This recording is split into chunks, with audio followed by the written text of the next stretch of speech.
नमस्कार बालमित्रांनो, कसे आहात? पुन्हा एकदा आपल्या चॅनलवर आपल्या सर्वांचं स्वागत. मागील काही दिवसापासून आपण ग्रॅव्हिटेशन हा चॅप्टर पाहतो. त्यामध्ये Newton's universal law of gravitation हा आपण पाहिलेला आहे. आज आपण पाहणार आहोत ॲक्सेलरेशन ड्यू टू ग्रॅव्हिटी, म्हणजे अर्थ्स ग्रॅव्हिटेशनल ॲक्सेलरेशन स्मॉल जी, याची व्हॅल्यू आज आपण पाहणार आहोत. मित्रांनो, आपल्याला माहिती आहे की पृथ्वीवर कोणतीही वस्तू जेव्हा आपण आकाशामध्ये फेकतो तेव्हा ती सरळ खाली पडते. मग अर्थचं हे ग्रॅव्हिटेशनल फोर्स हा नेमका कुठं आहे? तर अर्थ ही स्फेरिकल आकाराची असल्यामुळं अर्थचं जे सेंटर ऑफ मास आहे ते अर्थच्या केंद्राभोवती आहे, सेंटरभोवती.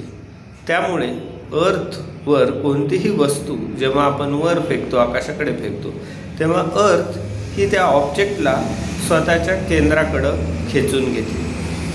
त्यामुळे आपल्याला कोणतीही पडणारी वस्तू ही अर्थच्या सेंटरच्या दिशेनं जाणारी दिसते किंवा ती तशी परपेंडिक्युलर पडत असते. आणि न्यूटनच्या स्टोरीमध्ये जेव्हा आपण पाहतो की न्यूटनने ऑब्झर्व केलं की तो जो सफरचंद आहे, ॲपल आहे, तो पडला तर तो परपेंडिक्युलर डायरेक्शनमध्ये का पडला? त्याच्या मागचं रिझन हेच आहे की अर्थचं जे सेंटर आहे, सेंटर ऑफ मास आहे, ते अर्थच्या सेंटरमध्ये आहे आणि त्याच्यामुळं अर्थचं जे ग्रॅव्हिटेशनल फोर्स आहे तो सेंटरकडं जाणारा आहे. या ठिकाणी अजून एक गोष्ट महत्त्वाची आहे, ती म्हणजे जेव्हा कोणत्याही इरेग्युलर आकाराच्या बॉडीज असतात आणि त्या एकमेकांना खेचून घेतात, तेव्हा त्यांच्यातलं जे डिस्टन्स मोजायचं असतं ते दोन ऑब्जेक्टच्या सेंटर ऑफ मासच्या पॉईंटमधलं डिस्टन्स आपण मोजत असतो. जेव्हा एखादं ऑब्जेक्ट स्फेरिकल असेल तेव्हा त्याचं सेंटर ऑफ मास हे शक्यतो हे सेंटरला असतं, त्या ऑब्जेक्टच्या सेंटरला असतं.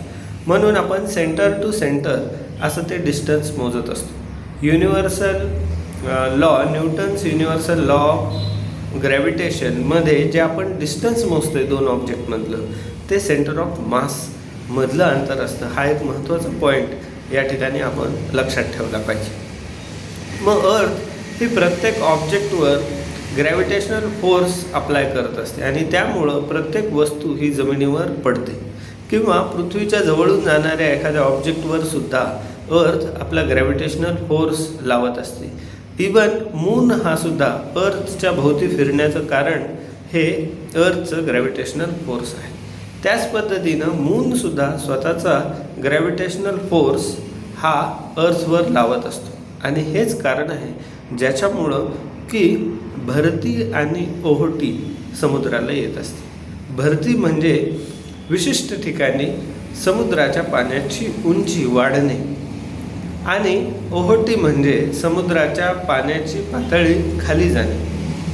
तर चंद्राच्या खाली समुद्राचा जो भाग आहे तिथलं पाणी चंद्राकडे खेचलं जातं आणि त्यामुळं त्या भागात भरती येत असते आणि तिथून बरोबर 90 डिग्रीज वर जो भाग असतो अर्थचा, तिथं मात्र पाण्याची पातळी कमी होत असते. असे दिवसामध्ये बऱ्याच वेळेला भरती आणि ओहोटी दोन वेळेला येत असते.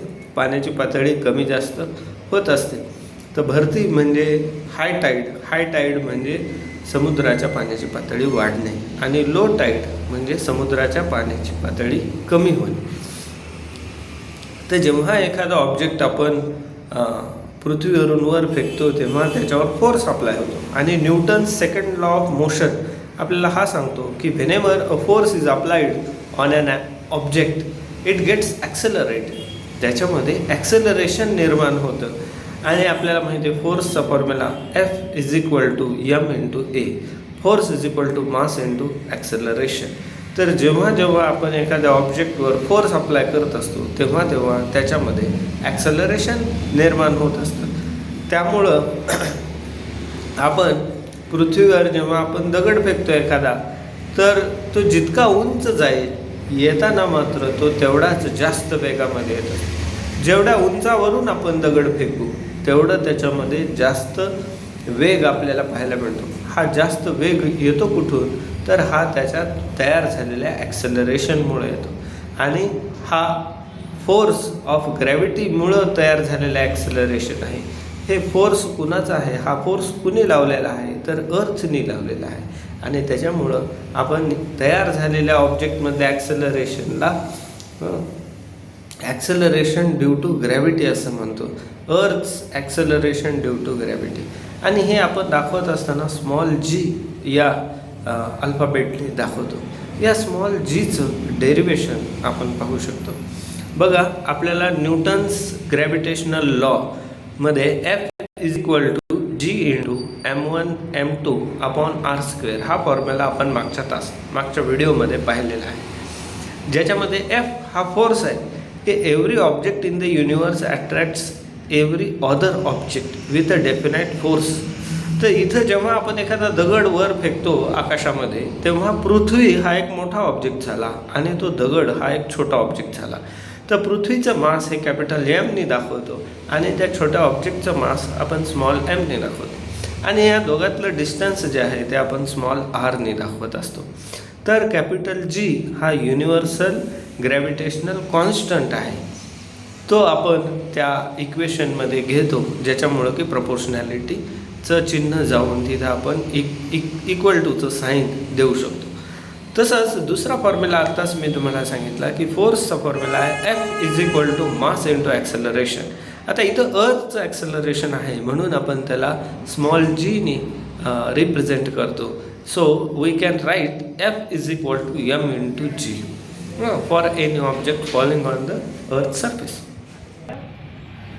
इथं आपण हा पहिला फॉर्म्युला पाहिला, F=G×m into small m upon r², where g is the earth universal gravitational constant, capital M is the mass of earth, small m is the mass of object, and r is the distance between earth and the object. Write this equation as 1. याला आपण equation 1 म्हणू. दुसरा फोर्सचा formula आपण सांगितला आहे की mass into acceleration. इथं ॲक्सेलरेशनला आपण स्मॉल जीने रिप्रेझेंट केलं आहे कारण ते अर्थचं ॲक्सेलरेशन. या दोन्ही इक्वेशनला आपण नंबर दिले इक्वेशन 1 and 2. आता हे दोन इक्वेशनच्या लेफ्ट साईड सेम आहेत, तर आपण राईट साईडसुद्धा इक्वल लिहू शकतो. सो इक्वेटिंग द इक्वेशन, जेव्हा आपण हे इक्वेशन देतो mg ह्या इक्वेशनची राईट साईड आणि पहिल्या इक्वेशनची राईट साईड, दोन्हीमध्ये जे ऑब्जेक्टचं मास आहे ते स्मॉल एमनी दाखवलं आहे, हे आपण कॅन्सल करू शकतो. So cancelling small m from the equation we will get small g =capital G × m upon r². आता जेव्हा आपण एखादा ऑब्जेक्ट वर फेकत असतो तेव्हा अर्थची रेडियस आणि आपण फेकलेल्या ऑब्जेक्टचं जमिनीपासूनचं अंतर, तर अर्थच्या रेडियसच्या कंपॅरिझनमध्ये आपण एखादा ऑब्जेक्ट जेव्हा वर फेकतो त्याचं डिस्टन्स हे खूप निग्लिजिबल असतं. त्याच्यामुळं आपण ते निग्लेक्ट करतो आणि अर्थची रेडियस जी आहे ती कॅपिटल R, तीच आपण या इक्वेशनमध्ये घेत असतो. तर आपण वर आकाशामध्ये फेकलेल्या ऑब्जेक्टचं डिस्टन्स हे निग्लिजिबल असल्यामुळं आपण ते या इक्वेशनमध्ये घेत नाही आणि इथं आपण फक्त अर्थची रेडियस कॅपिटल R, म्हणजे आपण हवेत फेकलेला एखादा जो ऑब्जेक्ट आहे तर अर्थच्या सेंटरपासून त्याचं अंतर हे किती आहे, तर रेडियस एवढं आहे. तर या इक्वेशनमध्ये कॅपिटल Gची व्हॅल्यू आपण पुटअप केली 6 × 6 7 × 10⁻11. अर्थचं मास 6 × 10⁻24 किलोग्राम आणि अर्थची रेडियस 6.4 × 10⁻6 आणि याचा स्क्वेअर आपण केला. तर ह्या इक्वेशनला जर आपण सॉल्व केलं तर आपल्याला आन्सर मिळतं G = 9.77 मीटर/सेकंड² and this is the Earth's acceleration due to gravity. 9.7 मीटर/सेकंड² हे ॲक्सेलरेशन एखाद्या ऑब्जेक्टमध्ये प्रोड्यूस होऊ शकतं. 9.77 मीटर पर सेकंड स्क्वेअर हे ॲक्सेलरेशन एखाद्या ऑब्जेक्टमध्ये प्रोड्यूस होतं अर्थच्या ग्रॅव्हिटीमुळं. म्हणजे कल्पना करा की एखादा ऑब्जेक्ट आकाशातून जमिनीकडे येतो आहे, तर त्याची व्हेलॉसिटी ही दर सेकंदाला 9.7 एवढ्या फरकानं वाढेल. म्हणजे पहिल्या सेकंदात जर त्याची व्हेलॉसिटी 9.7 मीटर पर सेकंड स्क्वेअर एवढी पोहोचली असेल, तर दुसऱ्या सेकंदाला त्याची व्हेलॉसिटी अजून 9.7 एवढी वाढू शकते. म्हणजे त्याची व्हेलॉसिटी 19.4 मीटर पर सेकंड स्क्वेअर अशी होईल.